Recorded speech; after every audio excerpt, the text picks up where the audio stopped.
اللہ تعالیٰ جل شانہ کے محبوب علیہ السلام نے ارشاد فرمایا کہ اللہ تعالیٰ پسند کرتا ہے ایسے بندے کو جو متقی ہے، غنی ہے اور لوگوں کی نظروں سے چھپ کے رہتا ہے۔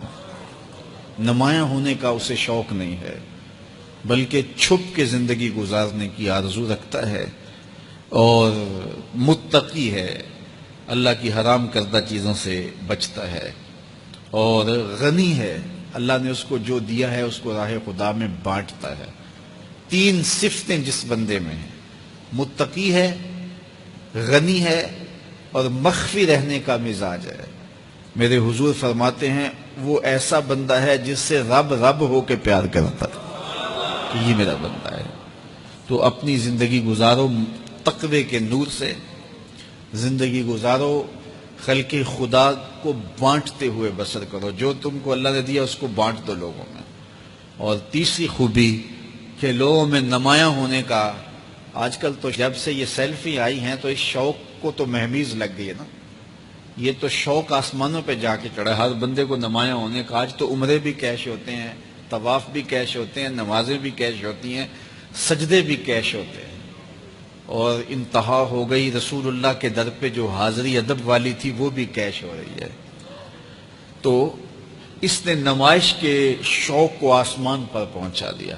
لیکن اللہ کس کو پسند کرتا ہے؟ جو چھپ کے رہتا ہے، جو پوشیدہ رہتا ہے۔ نمایاں رہنا، اس میں بہت زیادہ آفتیں ہیں، بہت زیادہ آفتیں ہیں۔ العافیت فی العزلہ، میرے حضور نے فرمایا عافیت تنہائی میں ہے۔ تو لوگوں سے چھپ کر کے جتنی زندگی گزرے، بالخصوص جو آپ کے اعمال ہیں وہ جو ہے وہ لوگوں سے چھپ کر کیے جائیں سوائے فرائض کے۔ ایک شخص نے حضور کی خدمت میں سوال کیا، حضور لوگوں میں سب سے اچھا شخص کون سا ہے؟ تو آقا کریم نے کیا جواب دیا؟ جس کی عمر زیادہ ہو، عمل اچھے ہوں۔ تو کہا پھر لوگوں میں سب سے شریر آدمی کون سا ہے، سب سے برا آدمی کون سا ہے؟ قال من طال عمرہ وساء عملہ، جس کی عمر لمبی ہو اور اس کے عمل برے ہوں، بوڑھا ہو جائے برائیاں نہ چھوڑے، ہڈیاں کمبن گوڈے کھڑکن تے اڑ گیا لک تیرا، اجے بھی بدیوں باز نہ آئوں، جیو مرد دلیرا۔ وہ کہتے ہیں نانا بن گیا دانا نہیں بنا۔ تو جس کی عمر زیادہ ہو لیکن اس کے عمل کرتوتیں اچھی نہ ہو، بوڑھا ہونے کے باوجود بھی شرارتیں کرتا ہو، دو آدمیوں کو لڑاتا ہو، میاں بیوی کے درمیان تنازع کھڑے کر دیتا ہو، خاندانوں کے اندر شر پھیلاتا ہو، لڑائیاں پیدا کرتا ہو، متکبر ہو، اس کی چال ڈھال متکبرانہ ہو، اس کی نظر میں حیا نہ ہو، اس کی زبان گندگی اور غلاظت بکتی ہو، گالیاں دیتا ہو، عمر ہو گئی ہے لیکن اس کے عمل اچھے نہیں۔ فرمایا سب سے اچھا شخص دیکھنا ہے تو وہ ہے کہ جس کی عمر زیادہ ہے، عمل اچھے ہیں۔ سب سے برا شخص دیکھنا ہے تو وہ ہے جس کی عمر زیادہ ہے، عمل برے ہیں۔ اگلی روایت حضرت ابو کبشہ الانماری رضی اللہ تعالی عنہ سے مروی ہے، میرے حضور نے فرمایا تین چیزیں ایسی ہیں جن پر میں محمد ہو کے رب کی قسم اٹھاتا ہوں۔ ان میں سے پہلی بات یہ ہے کہ میں قسم کرتا ہوں کہ صدقے سے مال کم نہیں ہوتا، اور دوسری بات اگر کسی نے کسی پہ زیادتی کی اور اس نے کہا جا میں نے معاف کر دیا، تو حضور فرماتے ہیں میں قسم دیتا ہوں اس کی عزت کم نہیں ہوگی۔ ہو سکتا ہے کوئی شریک کہہ دے اور ڈر دے معاف کرتا ہی، کہا وہ کہہ دے، لیکن میں محمد قسم دیتا ہوں کہ عزت کم نہیں ہوگی، میں رب سے عزت لے کے دوں گا اسے۔ اللہ اکبر۔ تیسری بات، جب کوئی شخص سوال کا دروازہ کھول دیتا ہے، مانگنے لگ جاتا ہے، تو میرے حضور فرماتے ہیں میں قسم اٹھا کے کہتا ہوں اللہ اس پر محتاجی کا دروازہ کھول دیتا ہے۔ جو مانگنے لگ جاتا ہے پھر مانگتا ہی رہتا ہے۔ ہم نے دیکھا کچھ لوگ بچپن سے مانگتے ہیں، بڑھاپے تک مانگتے رہتے ہیں، ان کی کبھی ضرورت پوری نہیں ہوئی۔ یہ قرض مانگنے کی عادت جس کو پڑ جائے تو وہ بھی ساری زندگی قرض ہی مانگتا رہتا ہے، ہر وقت مقروض۔ تو جس کو مانگنے کی عادت پڑ جائے تو میرے حضور فرماتے ہیں میں قسم اٹھا کے کہتا ہوں محتاجی کا دروازہ بند نہیں ہوتا، محتاجی اس کی جو ہے وہ مستقل اس کے اوپر مسلط کر دی جاتی ہے، وہ مانگتا ہی رہتا ہے۔ تو آئیے اس مختصر زندگی کو اللہ کے نام لگائیں، اس کے ذکر سے وابستہ کریں۔ دنیا میں چار طرح کے لوگ پائے جاتے ہیں۔ پہلا بندہ وہ جس کو اللہ نے مال بھی دیا ہے، علم بھی دیا ہے، شعور بھی ہے، ضروریات دین کا علم بھی ہے، اللہ تعالیٰ نے اس کو فہم عطا کیا ہے، علم دیا ہے، اور وہ اس مال میں اپنے رب سے ڈرتا ہے۔ کہ اس کو غلط جگہ خرچ نہیں کرنا، اور صلہ رحمی بھی کرتا ہے، رشتہ داروں کے حقوق کا خیال بھی رکھتا ہے، اس میں جو اللہ کا حق ہے اس کو بھی ادا کرتا ہے، صلہ رحمی بھی کرتا ہے، اللہ کا حق ادا بھی کرتا ہے، اور جو ہے وہ اللہ سے ڈرتا بھی ہے، مال کو غلط خرچ بھی نہیں کرتا۔ میرے حضور فرماتے ہیں کائنات میں سب سے افضل شخص دیکھنا ہے تو یہ شخص ہے، کائنات میں سب سے افضل شخص یہ ہے کہ جس کو مال بھی دیا گیا اور جس کو علم بھی دیا گیا، اور وہ گڑبڑ نہیں کرتا، وہ اللہ سے ڈرتا ہے، صلہ رحمی کرتا ہے اور مال کا حق ادا کرتا ہے، تو یہ سب سے افضل شخص ہے۔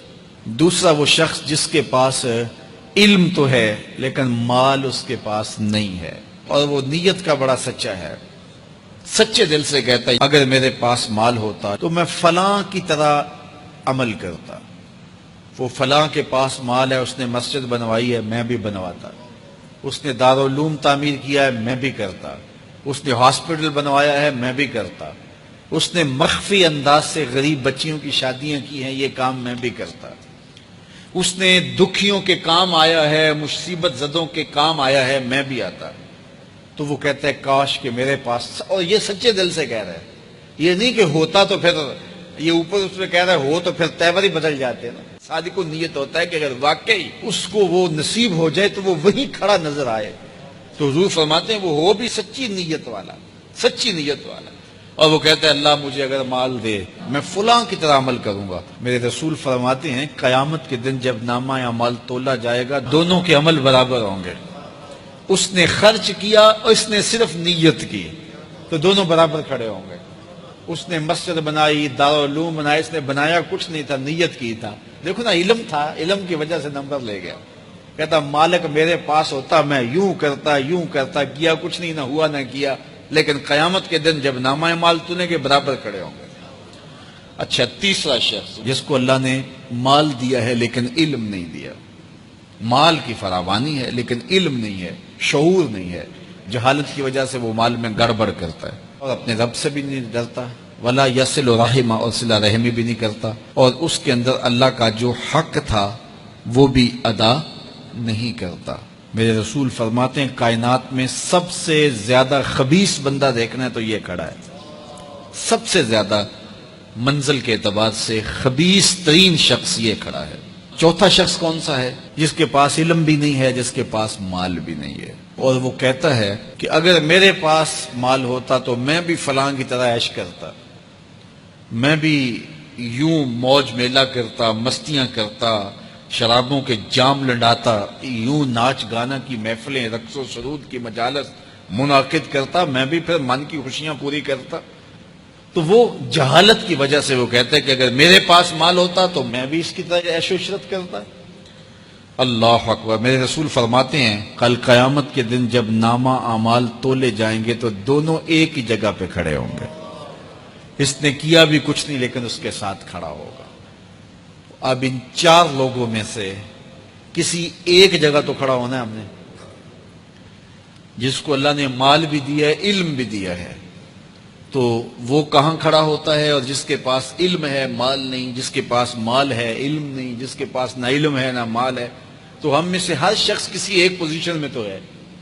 اب ہم اپنے آپ کو کھڑا کریں اور ساری زندگی پھر وہاں کھڑا رکھیں، خیر کی راہ پہ کھڑا کریں کہ مالک شعور بھی دے، اپنے راستے کے اندر خرچ کرنے کی توفیق بھی دے، مال بھی دے اور توفیق بھی دے، تاکہ میں ان بندوں میں سے ہو جاؤں جن پہ تیری رحمتوں کا نزول ہوتا ہے۔ آفاق کے ہر ہر گوشے میں قرآن سنا کر دم لینا، اب رکنا نہیں، اب تھمنا نہیں، فردوس میں جا کر دم لینا، آفاق کے ہر ہر گوشے میں قرآن سنا کر دم لینا، اب رکنا